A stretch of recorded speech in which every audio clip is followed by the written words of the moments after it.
Welcome to English Total, the podcast for learners who want more than just grammar rules. Today, we aren't talking about what you can buy. We're talking about what happens when you buy absolutely nothing. Imagine this: no morning lattes, no cinema tickets, no new clothes, no Uber rides for 365 days. It sounds like a nightmare for most of us, but for London-based financial journalist Michelle McGagh, it was a necessary experiment. Michelle wasn't a reckless spender by nature. In fact, being a financial journalist, she knew all the rules of money. Yet in November 2015, she looked around her home and realized she was surrounded by stuff. She realized she'd spent thousands of pounds on things that brought her no lasting joy. Takeaway coffees, meals out because she was too tired to cook, and piles of clothes that sat in her wardrobe with the tag still on. She was caught in the consumerist treadmill. Working hard just to pay for lifestyle she didn't even have time to enjoy. So she decided to set a radical, extreme challenge: a no-spend year. But before you think she lived like a hermit or stopped paying her taxes, let's look at the rules. This wasn't about being homeless. It was about being intentional. She committed to paying her essential bills: mortgage, utilities, insurance, council tax, and a very basic phone plan.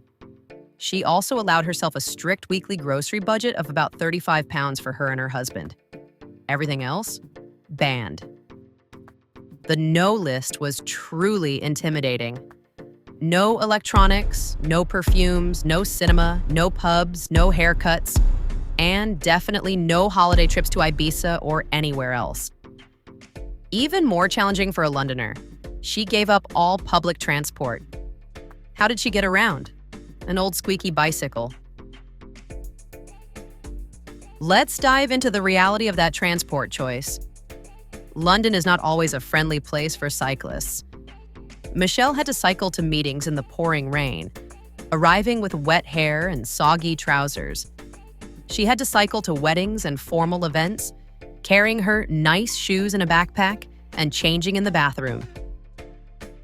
In the winter, when the temperature dropped below zero, she couldn't just jump on a warm bus. She had to put on extra layers and pedal harder.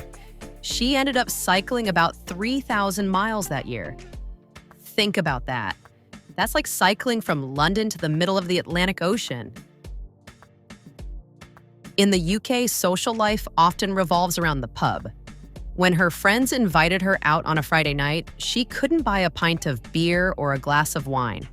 She had to sit there for hours with a glass of free tap water while everyone else ordered rounds of drinks and snacks. She called this the poverty of choice. It's not just about the money. It's about the feeling of being excluded from the normal rhythm of society. She couldn't even buy a card or a small gift for a friend's birthday. Instead, she had to offer her time, helping friends garden, cooking them a meal from her limited budget, or simply being a good listener. Speaking of food, the £35 weekly budget was a massive hurdle. There was no room for steak, fancy avocados, or organic blueberries. Her diet became very brown.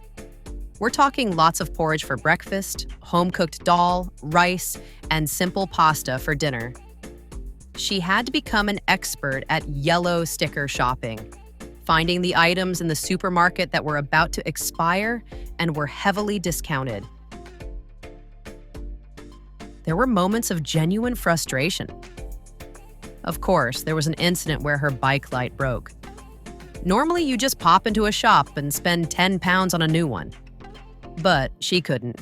She had to figure out how to fix it, or find a way to stay safe without spending. Every small problem became a puzzle to solve without a credit card. However, by the time spring arrived, something shifted. The noise of consumerism, the constant advertisements telling her she wasn't thin enough, pretty enough, or cool enough without a certain product, started to fade away. She wasn't spending her weekends wandering around shopping malls out of boredom. Instead, she discovered the hidden, free side of London. She visited free museums, attended free talks, and spent hours in parks. She realized that by removing the need to shop, she actually had more free time. She and her husband talked more. They went on long walks, life slowed down, and she found she liked the slower pace. When the year finally ended in November 2016, the moment of truth arrived. She sat down with her bank statements and did the math. The results were staggering. By cutting out everything but the essentials, Michelle had saved 22,000 pounds. Amazing. For many people, that's a whole year's salary. She used that money to pay off a huge chunk of her mortgage, giving her more financial freedom for the rest of her life. But the most interesting part was her reaction when the challenge ended. When the clock struck midnight and she was finally allowed to spend, she didn't go on a shopping spree. In fact, she felt overwhelmed and slightly sickened by the bright lights and the aggressive buy now signs in shops. Her first purchases were modest: a round of drinks for her patient friends who had supported her, and a plane ticket to see her family. She didn't rush to buy new clothes because she realized the ones she had were perfectly fine. The experiment had permanently rewired her brain. Michelle's story is a powerful reminder. We often work jobs we don't like to buy things we don't need to impress people we don't know. Her no-spend year proved that while money is vital for security and survival, it isn't the secret ingredient to a happy Saturday afternoon. So maybe we should all think about our own habits. Could you go 1 month or even 1 week without spending a single penny on anything that isn't a need? It's a tough question. Something to think about it while you review today's comprehension questions.